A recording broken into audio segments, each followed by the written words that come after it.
resumidamente, quem é a Catarina no mundo da stand-up? Como é que entraste? E porquê é que entraste?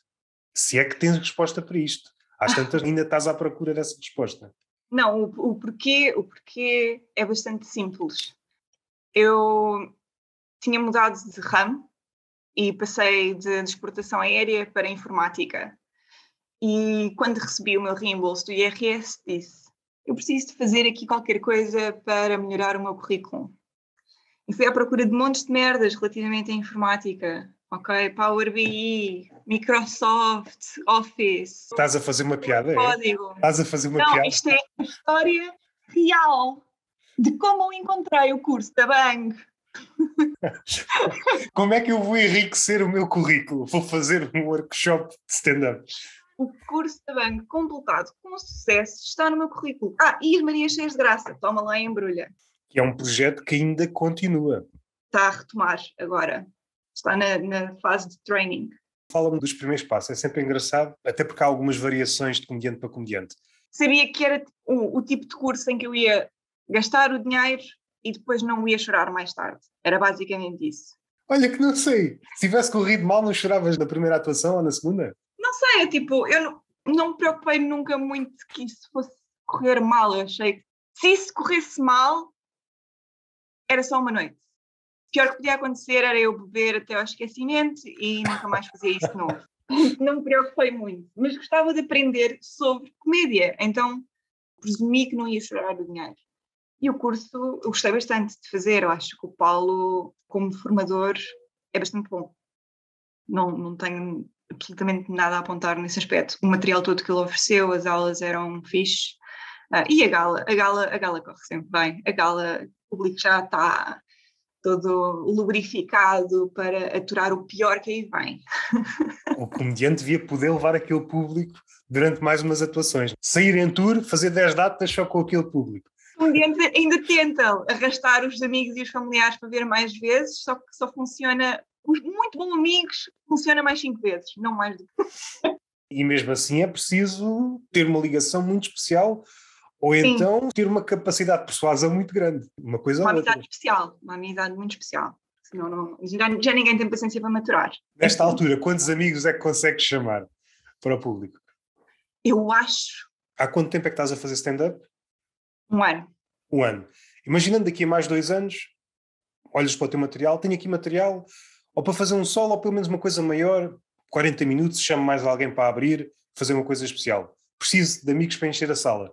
Quantos amigos é que conseguia chamar? Para o solo conseguia, no mínimo, os mesmos que foram ver as 2 galas. Para o solo, achas que não? Iam todos. E metias uma mensagem, um PS, se não forem, acabou-se a amizade, não é? Acaba-se a amizade. Isto é para não falar que vai ficar metade da sala cheia com outros comediantes, porque é sempre assim. Antes de adentrar nas primeiras atuações, tua relação com a comédia antes de começares o curso? Extremamente info-excluída. Eu tinha um comediante favorito e que eu via com frequência, que era o Louis C.K. Ok, uma boa referência. Resto, é uma boa referência. Pá, a parte que me toca. Até podemos pensar aqui um bocado. Sendo a tua única referência, porquê é que é a tua única referência? Como é que conheceste o Louis C.K.? Isso foi um namorado que me mostrou. É uma cena super boring. Teve bem. Ele podia gostar de uma coisa, sei lá, e agora nem sei dar um mau exemplo de um mau comediante lá fora. Nem me recordo. Nem me recordo de um mau comediante. Mas Por exemplo, não é um mau comediante, mas eu não consigo gostar do humor do Fernando Rocha, por exemplo. Quando é que conheceste o Fernando Rocha? Na altura do Levanta-te e Ri? Conheci o Fernando Rocha na altura do Levanta-te e Ri, claro. Eu sempre achei que o humor dele era muito mais simples. De alguma forma... Na base das anedotas, não é? Se bem que ele tem vindo nos últimos anos a fazer a transição, e aqui transição hoje em dia tem uma conotação, não sei se a comunidade LGBT apoia este tipo de transição. Todas as transições são válidas. Eu acho que o mais, já está lá a transição de contador de anedotas para a pessoa de stand-up. Na primeira fase do Levanta-te e Ri, eu gostava mesmo do Levanta-te e Ri também, mas do Fernando Rocha. Aquilo era um momento. Ele era sempre o último e era provavelmente... É claro que havia outros, o Bruno Nogueira, Gostava muito do Bruno Nogueira e tinha alto crush pelo Bruno Nogueira. Até pode ser um bom tema para explorarmos. Como tu és mulher, podes dar outro ponto de vista. Os humoristas dizem, deixa-me lá pensar aqui no cruzamento de ideias. Fora da comédia diz que as mulheres gostam de um homem que as faça rir. Esta é a versão do mundo dito normal. Depois em palco, o que é que o comediante diz? Isto das mulheres, isto é para os músicos, o comediante fica com os bêbados. Se calhar até certa altura isto teve algum peso. A comédia, entretanto, tornou-se mais mainstream. O comediante, em princípio, já chega mais às massas e, além de que, já não são só homens, há muito mais mulheres. Qual é a tua percepção disto? Qual é a relação do público e do comediante? O comediante é apetecível para o público?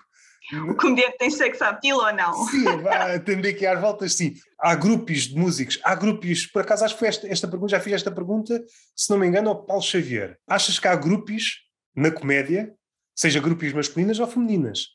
Já chegámos a esse ponto? Acho que não. Não, acho mesmo que não. E há aqui uma particularidade, estou a generalizar um bocado, mas eu acho que quanto mais atraente o comediante for, menos piada tem. Olha, é um bom tema também. Vamos tentar pensar aqui um bocado neste e depois já passamos para esse. O que é que era preciso para o comediante? Puxar pelo público. Do lado do público, haver uma espécie de pensamento comum que é pá, preciso comer-te. O que é que falta ao comediante? É mesmo a postura do comediante em palco? Ou a comédia é engraçada até certo ponto, mas assim que acaba, quando tens uma noite boa em palco, parece que és a melhor coisa do mundo. Mas assim que acaba, há ali um fosso, a distância entre o palco e a dita vida real, um choque à falta de melhor termo, de hormonas, sentes a melhor coisa do mundo, correndo bem, e assim sais de palco. Cada um vai à sua vida, o público vai à sua vida, os comediantes vão à sua vida, saís do espetáculo e fores para casa, uma viagem sozinha. Então, mas eu fui o melhor do mundo. Toda a gente me aplaudiu, toda a gente riu, e agora há qualquer coisa aqui no caminho do comediante um bocado triste. Sim. Particularmente, e eu acho que, não quero estar a falar pelas mulheres em geral, mas eu sinto que muito do nosso material é extremamente pessoal e quando nós estamos a entregar o texto, é muito difícil nos sentirmos sexys a falar das nossas maiores tristezas e humilhações à face da terra. Eu saio de palco quase como se fosse um ser assexual. É impossível alguém pegar em mim agora. É impossível. E nem estava a pensar do lado das mulheres, porque no lado das mulheres tem aqui outras nuances. O público é mais sacana. Porque se a mulher for de tal forma bem vestida para cima de palco, isso parece que ofusca a atuação. Pelo menos eu tenho essa percepção de há uns anos. Eu recordo-me falar com algumas comediantes, o público ficava assoberbado com a imagem da comediante e esquecia-se do resto. Se calhar já houve uma mudança a esse respeito. Se for um público maioritariamente casalinhos, Sim. as dinâmicas são assim, pensamos em grupos 2, mas a cabeça do grupo 2 é a mulher. A mulher é que manda se o homem pode rir. Supondo que é um... Exatamente. Há aqui se uma... o homem estiver em palco, ele está com a permissão para Sim. rir daquilo que ele quiser. Mas se for uma mulher, e principalmente se ela tiver mamas, com cuidado, se faz favor. Não, por acaso não aconteceu, porque na última atuação que eu vi não estava nenhuma mulher a atuar. Mas já vi muitas vezes, a mulher faz uma piada de cariz sexual, o homem ri-se muito e a mulher olha para ele como se, deixa estar que em casa já falamos. Exato. Há aqui uma espécie de competição velada. A mulher no público sente-se diminuída de alguma forma. Sente-se ameaçada. Quando não existe absolutamente motivo para isso. Ainda para mais a mulher que está em palco, que isto depois só veem aquilo que está à frente, mas não lhes passa pela cabeça que aquilo que estão a ouvir é extremamente pessoal. Por vezes é efetivamente humilhante, é denegrir-me ao máximo para vocês se rirem de mim. Mas também pode não ser a tua forma de estar em palco, mas não tem necessariamente ser uma coisa que saia das tripas, no sentido, isto é a minha vida e transformei o episódio da minha vida em comédia. Pode não ser, pode. É claro que o público tem sempre este fetiche nesta situação pode dar aqui outra conotação, no sentido em que o comediante está sempre a falar a verdade. Daí, quando há a oportunidade para falar com o comediante fora de palco, aquilo que tu disseste era verdade. Como se isso interessasse. Fez-te rir, não interessa. Não interessa se, em vez de ser um cão, era um gato, se era um gato, se era um cavalo, isso não interessa. Isso, o comediante fez aquilo que achou necessário para a piada resultar. Tocando naquilo que há pouco disseste, se o comediante for muito bonito, não tem assim tanta graça. Não é? Foi mais ou menos isso que disseste, não foi? Daquilo que eu tenho visto, tenho achado que essa tendência existe um bocado. Mas não quer dizer que não haja exceção à regra, não é? Não estou aqui a inventar a roda. Sobretudo nos homens, e talvez até nas mulheres. Quanto mais feio for o comediante que está em palco, mais graça tem. Mas hoje em dia eu acho que ou os comediantes estão a ficar cada vez mais bonitos e as comediantes cada vez mais bonitas, tu já não vês ninguém extremamente feio em palco. Aquela figura de uma criatura desfigurada ao ponto do grotesco, pode haver, claro.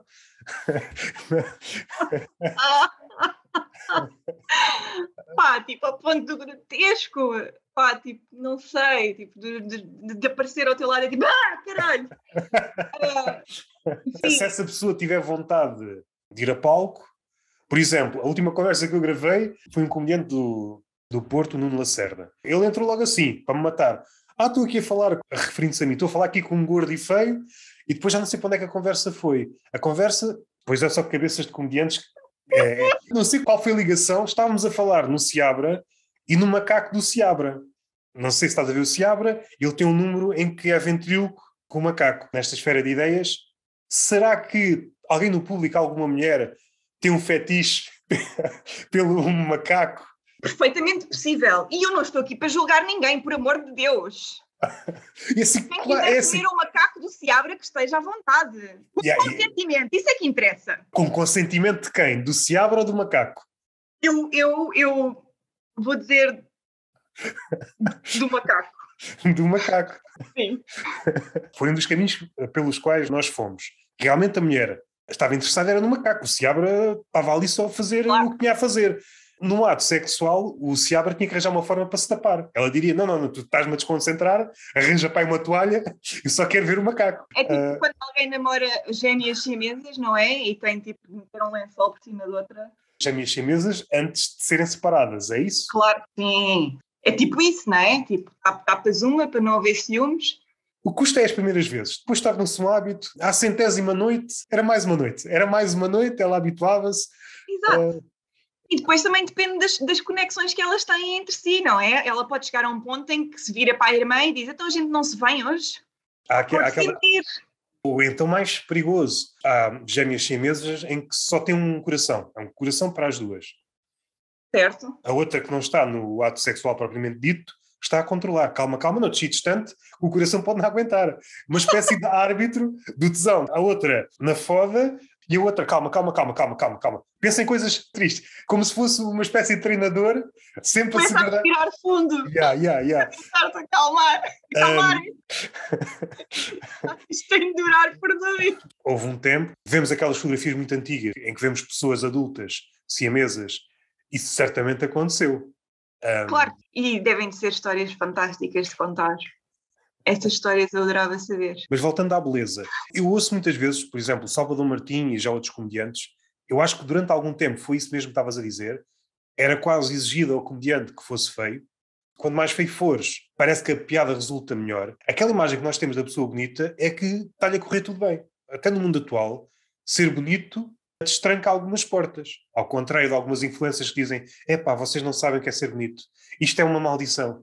Vão cagar. 8 stories e um post e tem um colchão novo. Vão cagar. Vocês não sabem o fardo que é ser bonita. É um fardo. Quase todos os ricos dizem, quando são mesmo muito ricos, o dinheiro não importa.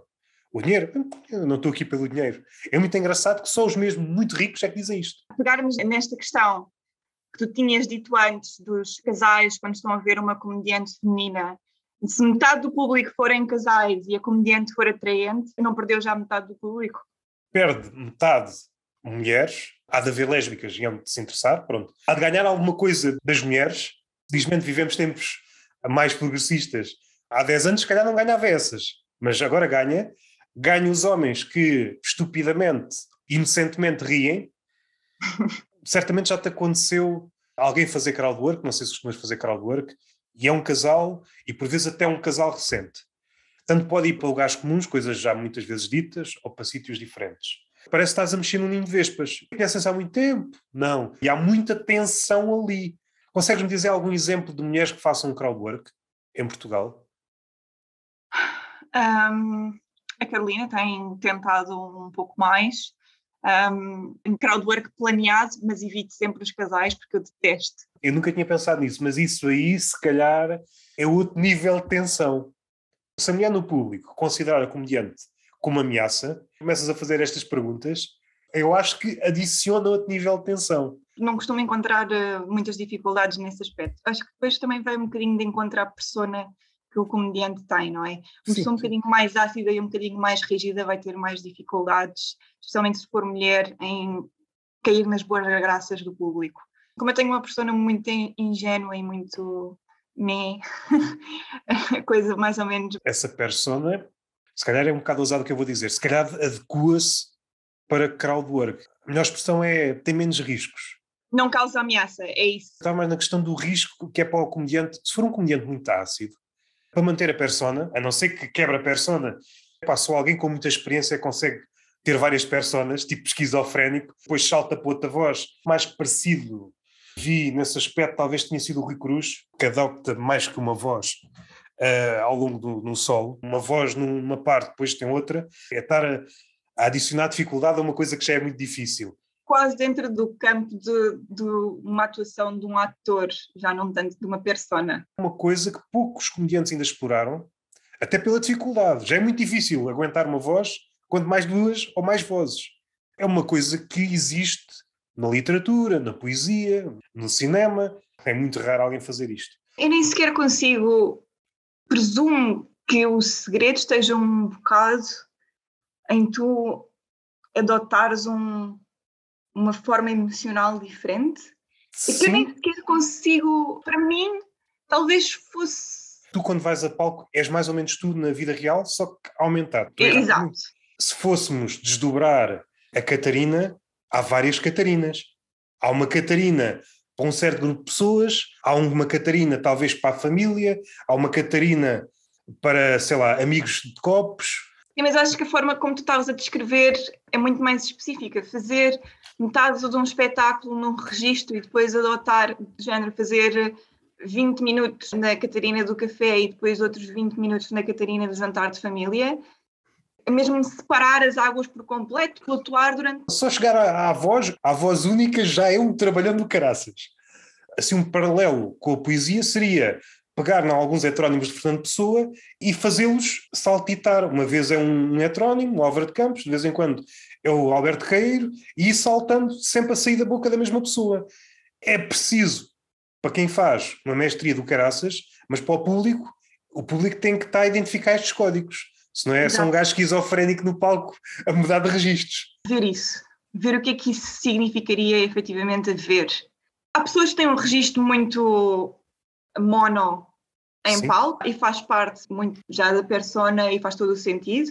E há pessoas que flutuam imenso e tipo estão bué da bem, bué da calmas e depois ficam bué da tristes e depois tipo, já estão zangadas.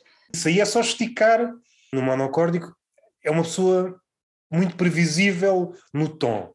Depois há aquelas que utilizam um espectro maior, vão de uma intensidade mais pequenita até à intensidade maior. Quando eu estou a falar em vozes, é até a tua forma de olhar para a mesma coisa é diferente. Tu podes estar a fazer o beat de um gato e depois mudas de voz. Aquilo que estavas a dizer sobre o gato, se calhar já é o contrário. Eu adorava ver isso. E exige uma mestria a outro nível. Para já, para quem está a fazer, é muito mais difícil. E o público tem que estar a perceber o que é que está a acontecer. Porque, desculpa, não te queria interromper, mas a cena é que tipo, é difícil porque tu não podes ultrapassar aquele registro, tem de parecer que és tu. Não pode parecer uma atuação, não pode parecer um ator, tem de parecer que és tu. Ou és muito bom a fingir, concordo com isso, mas também sou cínico e distancio-me dessa posição. Ninguém é verdadeiramente genuíno em palco. Assim que sobes em palco já não és verdadeiramente aquilo que tu és fora de palco. Não é isso que eu estou a dizer, entendes? Mas uma coisa é uma personagem, outra coisa é uma persona. Se pensarmos numa metáfora já gasta na questão das máscaras, quando o comediante contemporâneo se vende não quer dizer que seja o rosto verdadeiro, mas está mais próximo do rosto verdadeiro. Tem menos máscaras do que o normal. É isto que é vendido. Não sei se o rosto verdadeiro não está mesmo enterrado, ainda há mais 1000 máscaras lá para trás. Tem de ser credível, é só isso que eu estou a dizer. Sim, Tem de ser credível. E é isso que tem de ser conseguido mudando a postura dessa forma. Mesmo que tu estejas a adotar uma personagem, tem de parecer uma persona. Porque senão o público não vai criar a mesma empatia que é suposto se criar quando se está a ver um comediante. Aquela empatia do género, ok, ele está a falar algo que diz algo sobre si. Eu nisso sou muito crítico. É uma armadilha para o comediante contemporâneo. Está muito centrado nele próprio. Está sempre à volta para arranjar estratagemas, mesmo quando parece que o comediante não está a falar dele próprio, está a falar dele próprio. Esse é o meu problema com a empatia e com a relação com o público quando é pensado atualmente. Parece que estás sempre a servir uma relação subserviente. Preciso ser acarinhado, eu preciso não sei quê. E a arte também é isto, mas pode ser uma coisa completamente diferente. O perigo de só ouvir esta relação é que a relação é puramente narcísica. O público só gosta de ti porque está a ver naquilo que tu dizes. É só o início. Uma relação entre pessoas, se pensarmos que o amor é o máximo, isto é só o início. O amor é outra coisa. Se conseguires traduzir isto para o palco, isto cilindra a identificação e empatia. É outra coisa. Eu acho que só estamos a ficar na primeira linha. Por exemplo, as pessoas que conseguem fazer, que fazem humor negro, não estão à procura de que o público tenha a mesma opinião daquilo que estão a transmitir. E de alguma forma essa empatia existe na mesma. De alguma forma, mas isso que tu disseste também é revelador, seja do público, seja do comediante atual. Buscar aprovação. Eu acho que toda a gente, seja comediante, seja pessoa à paisana, está aqui a sofrer de um problema que é toda a gente se leva demasiado a sério. Mesmo o comediante, toda a gente, seja alguém que faz piadas, seja alguém no público. Na natureza nada se ganha, nada se perde, tudo se transforma. O vosso riso transformou-se em dinheiro para o comediante, no melhor dos cenários. Caso contrário, só que dê para pagar as despesas já é um mundo razoável, só que cubra as despesas, seja a comédia, seja até cinema. Eu acho que estamos a caminhar só para este lado, porque há muito medo de quebrar esta ponte frágil que é a identificação, que é esta empatia rápida. Na maioria das vezes é a necessidade e é o medo do outro não se rever nas nossas coisas. E então não testamos mais nada. Assim, de repente, não encontro nenhum exemplo melhor. Mas quando vês um quadro, e até podes não perceber muito bem de pintura, até pode ser um quadro abstrato, depende também depois da tua relação com a pintura, mas aquilo esmaga-te de alguma forma. A relação que tu estás a ter com o quadro não é uma relação de empatia. É uma relação quase nos antípodas, é uma relação de esmagamento. O quadro está-te a esmagar, no sentido em que estás diante de uma coisa que, por momentos, é incompreensível, ou pode continuar incompreensível. Isto é o máximo a que a arte pode aspirar. Ou seja, um comediante apresentar o incompreensível e conseguir uma sensação de esmagamento do outro lado. A primacia da comédia. Em literatura já foi feito a um autor, David Foster Wallace. Pensou muito nestas coisas, nas cabeças contemporâneas, na nossa ligação, a nossa distância em relação às coisas, a ironia maquinal, reagimos com a ironia a tudo. Pode parecer que não tem problema, mas continuadamente tem problema. Se tu utilizas ironia para reagir a tudo, tu não chegas a entrar nas coisas. A ironia é uma espécie de afastamento. Se atiras uma ironia, tu não chegas a entrar na coisa. Só pusermos o romantismo, que é entrar nas coisas um bocado até inocentemente. Se focarmos só no cinismo, nunca chegamos às coisas, estamos sempre de fora. E esse é um perigo, por exemplo, daquela comédia que nós chamamos metacomédia. A comédia sobre a comédia. É o comediante a dizer que tem medo de entrar nas coisas, no tema. Porque arranjou um artifício, não falar necessariamente da coisa, mas de alguém que já falou sobre a coisa. Assim não precisa de abordar o tema. Exato. Não era por aqui, nós estamos a falar dos feios e dos bonitos, não sei para onde é que nós fomos. Esta merda divagou agora, tipo... Não sei para onde é que nós fomos. A gente entrou na rotunda e continua a andar. Mas neste podcast não tenho nenhuma pretensão de fechar nada, não fechar nada e ligando com aquilo que foi dito. Liga com aquilo que eu disse da questão da reputação e toda a gente se levar demasiado a sério. Se levares a vida de forma mais ou menos madura, chegas a um ponto em que percebes que nada faz sentido. Convenções sociais, as coisas são assim, mas podiam ser de outra forma, é mais ou menos tudo arbitrário. Sim, isso é verdade. Não chegar ao limite, como chegou, por exemplo, o George Carlin nos últimos anos, em que nada faz sentido, é o limite do teu distanciamento, já arder ou não arder é a mesma coisa. Percebes que muito daquilo que o homem diz que é ordeiro, na verdade é caótico. E chegares a esta conclusão, dá-te aqui um tipo de humor diferente. Não estou a dizer que é melhor ou pior, mas Sim, não estamos a ir por aí. todas essas questões do levar a sério, não sei quê, de empatias, não sei quê, são ficções ou são miragens que vão à vida. Eu já não sei quem é que disse isto a respeito do cinema. Alguém perguntou a um cineasta o que é o cinema. Ah, é a história de um gajo aflito. E é mais ou menos isso o comediante, é a história de um gajo aflito a falar sobre as suas aflições, sendo que nunca vai conseguir resolver as suas aflições. E isto pode ser desesperante, mas agora se conseguir ganhar distância, é engraçado. Estás a falar das tuas aflições e nunca te vais livrar das tuas aflições. Eu acho que mesmo as pessoas que notoriamente têm menos filtros mantêm sempre alguns. Há sempre qualquer coisa ali, têm medo de tocar ou medo de falar. Nunca vai deixar de. Todas as barreiras nunca vão deixar de existir. Assim, fica-se. Até porque quando tu estás a falar, tu estás a decidir. Estás a decidir o que é que eu digo e o que é que não digo. Supondo, já estou aqui no limite, já supondo que tudo o que há para dizer está na tua cabeça. E tu escolhes o que vai sair. Tu no fundo, és uma espécie de fotógrafo que escolhes o que é que entra na fotografia e o que é que não entra. Ou seja, mesmo tu vais ter que escolher. Há esta coisa de também muito dos últimos anos de que é possível ter tudo. Não é? O artista é aquilo que escolhe o que fica e o que não fica. E eu noto mesmo no comediante, uma questão muito prática, mesmo, por exemplo, a fazer a premissa. É uma premissa muito longa porque tem medo de deixar coisas de fora. Perde-se aqui um bocado a atenção, a economia das palavras, seja por medo, o medo que exista ou só exista na cabeça do comediante. Mas seja como for, na prática, as piadas estão a ficar menos tensas. Antigamente era uma tensão para depois haver um desenlace e aliviar a pressão. Hoje o comediante já no início da piada já tem medo, então vai aliviar já a pressão. Fazeres meta-comédia do comediante está a fazer isso tem graça.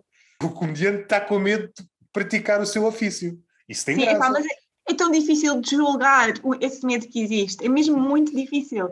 Nós sentimos todos na pele a cultura do cancelamento. É um bocado naquela do se eu gosto de fazer isto, será que eu quero mesmo correr o risco de ser cancelado? Se isso começa a ser uma espécie de sistema, às tantas começou por ser um refinamento, isto é melhor, é isto que eu vou dizer, aquilo não vale a pena, não digo. E começa a ser uma espécie de censura interior. Nem tenho um texto muito ácido, ofensivo, e dou comigo muitas vezes a escrever e a pensar, será que eu posso dizer isto? Ou mesmo a fazer stories para o Instagram ou qualquer coisa, eu posto e eu digo, será que, ainda agora há pouco tempo, spoiler alert, eu decidi terminar o meu texto levando um dildo para palco. E eu perguntei a 5 pessoas diferentes o que é que achavam sobre eu levar um dildo para palco. Ninguém me disse que era errado. Uma história com final feliz. Sim. Estava na minha cabeça a concepção de que eu poderia estar a fazer algo errado e que podia ser mal interpretada, estava só na minha cabeça. Isto debilita-nos a escrever. Há aqui uma divisão. O palco é uma coisa e a internet é outra coisa. Eu acho que na internet, mesmo uma coisa muito inócua, eu recordo-me sempre deste exemplo. Na internet jamais mostrariam um dildo. Nem sei se uma pessoa assim dita normal pode mostrar um. Nem sei se pode mostrar. Se for assim tipo um vídeo de hip-hop ou de... é capaz de dar ainda, mas uma pessoa dita normal não sei se pode. Não sei. Mamilos sei que em princípio não dá. Eu acho bem. Um homem não consegue competir com uma mulher. Se mostrasse mamilos, então o jogo quebrava-se. Eu acho que no fundo essa decisão vem de um sítio bom. Não se pode mostrar um mamilo masculino também no Instagram? Não, isso pode-se. Pode-se. Lol. Porque isso não faz diferença. É claro que depois há os exemplos. É um homem mesmo muito bonito, acontece quase o espelho daquilo que acontece uma mulher bonita. Uma cascata de comentários dá quase um pensamento humorístico. A forma como nós comentamos hoje, tirando os rebarbados, tirando essa gente toda, às vezes perco esse tempo de ver uma foto do nome dele, vejo os comentários. É algo como tu inspiras-me, ou coisas do género. Nós percebemos o que é que o homem queria dizer, mas como é desajustado, como seria banido, como seria mal visto, então diz frases desconexas. Voltando à questão do mamilo, na questão do homem não faz muita diferença, na questão da mulher ia tombar muito mais para o lado das mulheres, sobretudo para as influências. As influências, é claro que isto é humor, mas a partir de hoje podem mostrar os mamilos. Eu desconfio que muitas influencers davam os filhos para a adoção. Agora já não precisamos de filhos. Agora conseguimos orientar-nos só com os mamilos nos próximos anos. Ou então percebia-se, olha, afinal o mamilo não faz diferença nenhuma no engajamento das redes sociais. A minha mente agora entrou a mil. Como é que seria se o mamilo feminino fosse permitido no Instagram? Será que efetivamente elas iam todas tipo, que se foda? Ia nascer um movimento, pessoas mais ativistas é que mostrarão um mamilo? O segundo fenómeno não estava a pensar nele, mas de certeza que acontecia, porque é aquele fenómeno que acontece, sei lá, no cinema, quando há uma atriz lésbica para representar um papel de lésbica, certamente já deves ter visto estas notícias. A atriz não é suficientemente lésbica, ou o ator não é suficientemente negro para representar o papel de negro. Tem que ser lésbica, mas agora já não é suficientemente lésbica. Ia acontecer isso. Tu não és suficientemente ativista para mostrar os mamilos. De certeza que ia acontecer isso. Exato. Como é que eles iam aparecer? As primeiras iam mostrar, aquelas têm mais likes. Estou a ser cínico, mas acho que há aqui uma relação qualquer. Na relação com os animais, todas as influências começaram a aparecer com animais, depois perceberam que já não dava, depois todas começaram a ter filhos. E dá quase para perceber. Se tu traçasses um gráfico, tu percebias quando o filho deixa de render likes, é quando ela vai ter outro filho. É quase matemático. O gato continua a funcionar. Sim. Há sempre este jogo. De certeza que o agente está no ato da concepção. Nem sei nomes de influencers. A Sofia teve gêmeos, 100 mil seguidores numa semana. Voltando ao stand-up, que já estávamos aqui a divagar. As primeiras noites. Eu tive uma onda muito boa de vários meses. Foi a primeira vez no fim de agosto e correu-me sempre tudo super bem. Nunca tive uma noite má até fim de fevereiro do ano a seguir. E era quando ia começar as Marias Cheias de Graça, eu estava a testar o texto que ia levar para as Marias Cheias de Graça e tive a pior noite da minha vida. Foi tipo a primeira vez que eu efetivamente foi tipo bombed the whole house. E depois ainda tive de levar aquele texto em tour. Como é que foi essa sensação? Sobretudo quando vens de uma sequência de noites boas. Como é que foi o pós-palco? Assim que entrei no carro, liguei à minha mãe.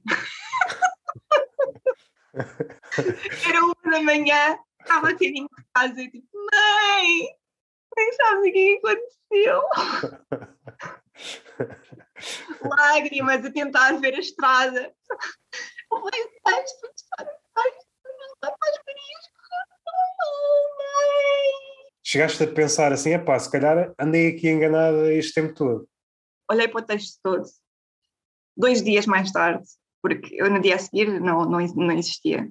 Olhei para o texto todo, continuava a ver a piada. Então eu simplesmente disse, não te estresses. Fizemos lá no LCC 2 sessões, fiz exatamente o mesmo texto, correu super bem. Eu não faço ideia do que é que aconteceu, de ser sincera. Se calhar eu estava num dia mau, entreguei mal, não sei o que é que aconteceu, mas eu fiz exatamente o mesmo texto e foi espetacular quando o fiz depois, mais tarde. Tive de ir à confiança, tive de ir na fé de que já tinha feito aquele texto, já o tinha testado montes de vezes, só tinha corrido mal naquela noite, faz de novo. O que é o pior que pode acontecer? Fuck it! Já tiveste mais algumas noites assim desse nível? Já tive noites más, mas... A primeira é diferente, não dá para ser muito analítico. Essa eu não consegui perceber mesmo, mas tive noites... Eu uma vez fiz um texto sobre orientação sexual e identificação de género e quando o entreguei eu fui tão agressiva que eu tive pena do público. Eu juro que eles tentaram. Mas aquilo não estava para rir, não estava mesmo. Ou seja, não conseguiste construir uma ponte de empatia. Sim, ainda para mais eram assuntos sensíveis. Eu tinha de ter um registro completamente diferente, não podia ter sido assim agressiva. E o público tentou, juro pela minha saúde, queridos, que eles tentaram rir, eles tentaram. Mas eu fui besta, estava besta, não sei, juro. Nunca mais tive coragem de tocar nesse texto de novo. Mas deve ter sido assim dos piorzinhos. Eu já tive umas noites assim um bocadinho em que o público são 5 pessoas e é um bocado chato, ou estamos a atuar quase para comediantes.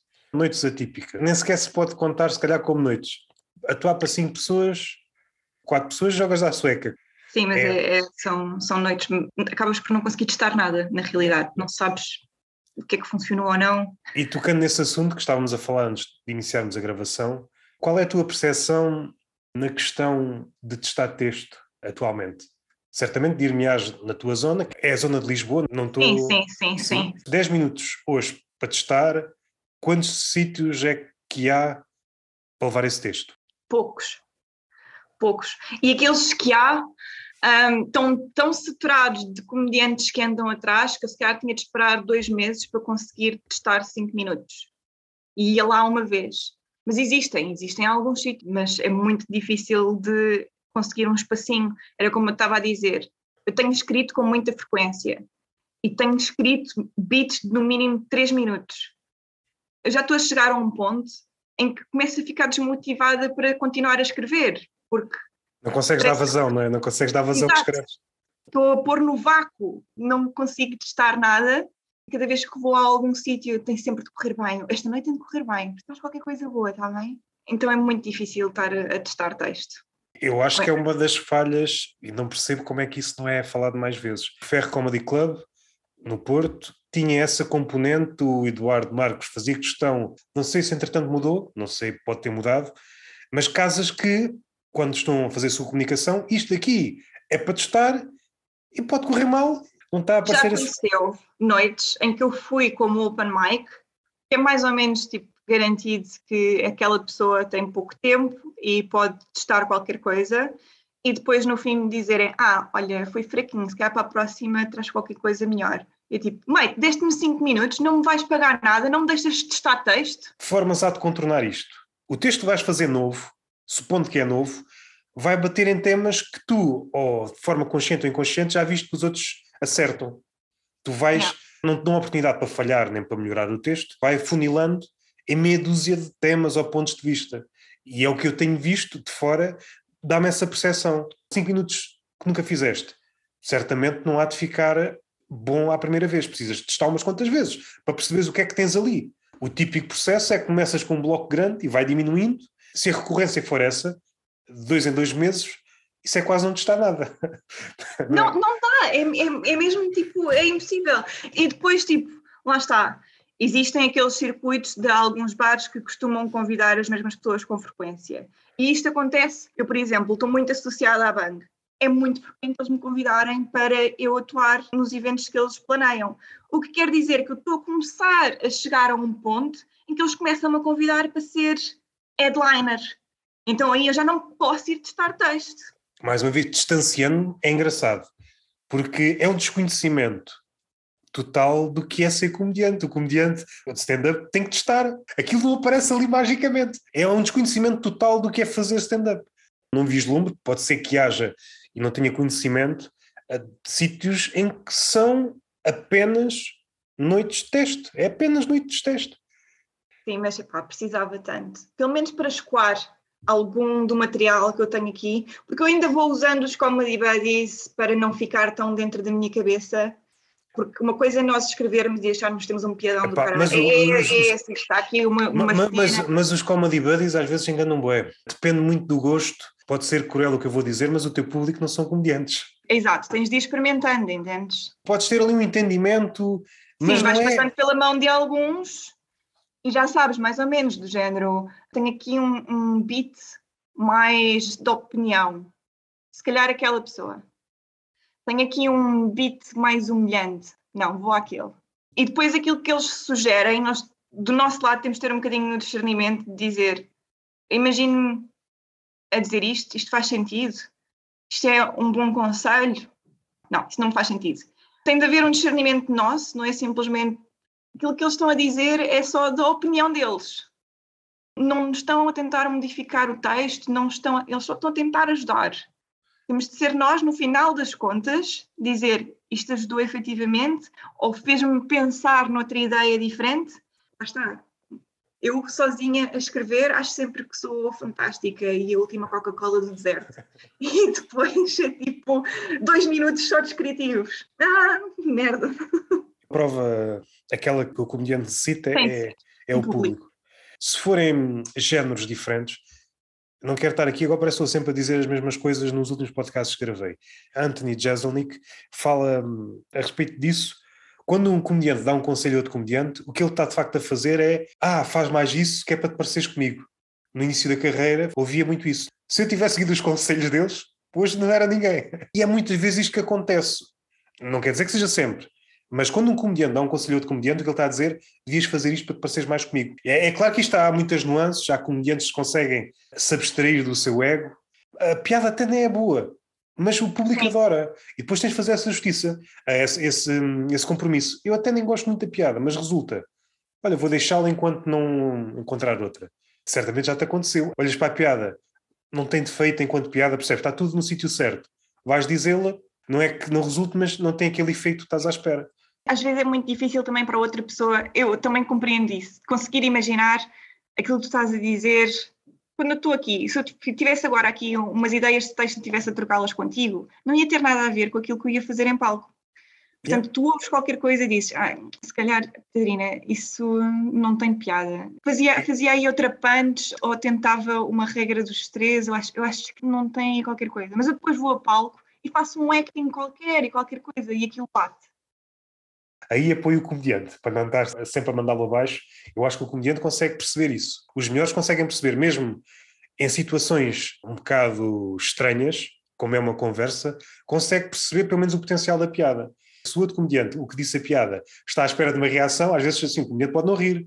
E o comediante, se estiver frágil, se estiver à espera do riso, aconteceu já comigo, alguém dizer uma piada, ok, boa piada, mas como eu não me rio ou fico com a cara trancada. Isso acontece com muita frequência, sim. As pessoas estarem a tentar trocar ideias, contam um beatzinho e fica tipo... Nós temos aquelas aulas do ginásio da Bang, então estão tipo 10 pessoas e faz uma assim um sorriso e no fim dizem, foi bom, tinha piada. Eu tipo, ok. Não estou a dizer que não há mentirosos camuflados atrás do sorriso. Certamente há. Mas é como se já estivessem preparados para as cócegas, entendes? Já têm aquela mentalidade muito tipo, ok, vem aí, já vem aí. Lá está, sim. Mas não se riem. O riso dá-se em todos os ambientes. Onde ele prospera mesmo, ou é entre amigos, ou é em ambientes, a luz está muito alta, as condições já não estão perfeitas. Sim. As mesas estão afastadas, já está um bocado afastado da perfeição. Há várias coisinhas que parecem nada, se não forem cumpridas, o riso não vai aparecer da mesma forma. Eu acho que é o facto de ser inesperado que a piada vai aparecer. Ajuda muito o riso a aparecer depois a seguir. Porque se não estás à espera que vai acontecer, quando efetivamente acontece, é tipo, fuck, yeah, oh my God! Sim, isso tem importância. Como é que eu ia dizer? Tem que ver muito com a forma como nós entendemos o riso, e eu acho que isso flutua de tempos a tempos. O riso pode ser bem visto ou mal visto, mas se a luz houver muita luz, há pelo menos a possibilidade de seres olhado ou olhares para outras caras. Imaginando que só uma pessoa se ri, já tiveste certamente essa sensação enquanto público. Que é que aquela mulher ou aquele gajo está a rir. Não é? É fantástico, yeah. E depois acontece uma de duas coisas. Ou começa a haver um contágio, porque o riso é tão estúpido. O riso é tão estúpido que dá vontade de rir. Mas só o facto de ser uma pessoa isolada faz rir. Estando menos luz, eu acho que ajuda a propagar o riso. Hoje, sim, isso é muito interessante. Eu acho que há muito julgamento, seja, como há pouco falámos de casais, uma certa vergonha a rir. Exato, sim, isso faz todo o sentido. Isto subir a palco, isto é tudo muito difícil. Há coisas que podes controlar e há outras coisas que não podes controlar. Aquilo que tu podes controlar, a luz. Às vezes. A partir do princípio que podes controlar a luz. Sim. Reduzir a luz ao mínimo, o público fica na escuridão. Este exemplo, uma pessoa que tem falta de dentes e está com vergonha de se rir. Sim. Ou sei lá, tem vergonha, só uma pessoa mais velha, que até tem os dentes todos, uma questão religiosa. Aquela frase, muito riso, pouco siso. Pessoas com mais idade ainda levam esta frase muito a sério.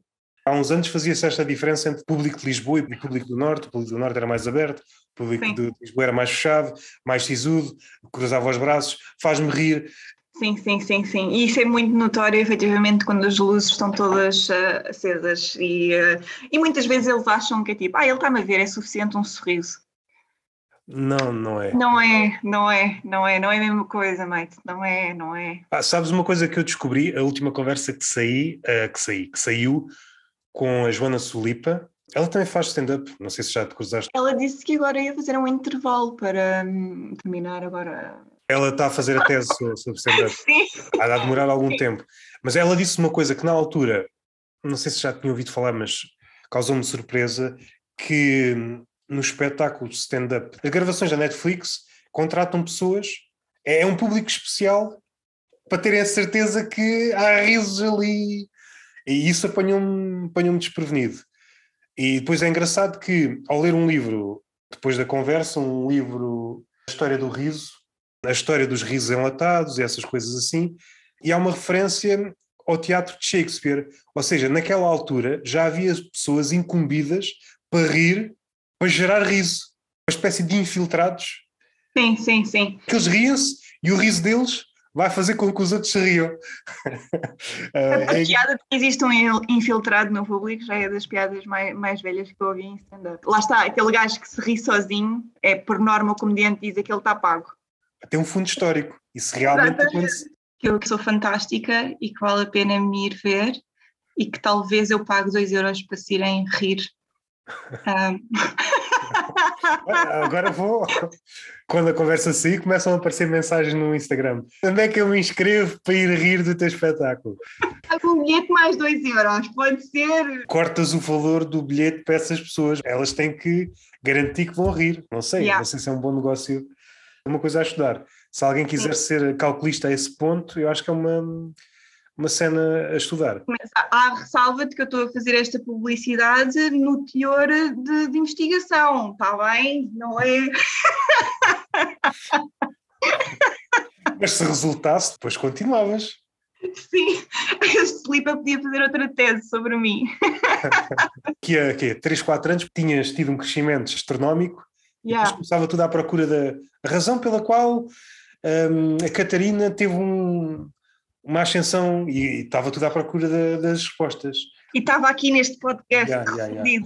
Será que ela conhece aquele? Será que conhece aquela? Não tinha nada a ver com isso. Eu depois ponho as tuas redes sociais na descrição. Queres partilhar alguma rede em específico? Não, a que eu utilizo mais é a do Instagram e a do TikTok é igual. Obrigada por me convidares. Opa, obrigado. A conversa foi muito fixe. Eu acho que ficou um tema aqui, mas quando eu for a ouvir, hei de me lembrar e depois, caralho. Faltou aí qualquer coisa, Houve ali naquela parte da escolha das dick pics outro tema que estávamos a tocar em 2 temas ao mesmo tempo. Mas pronto, a vida também é assim, é deixar as coisas irem.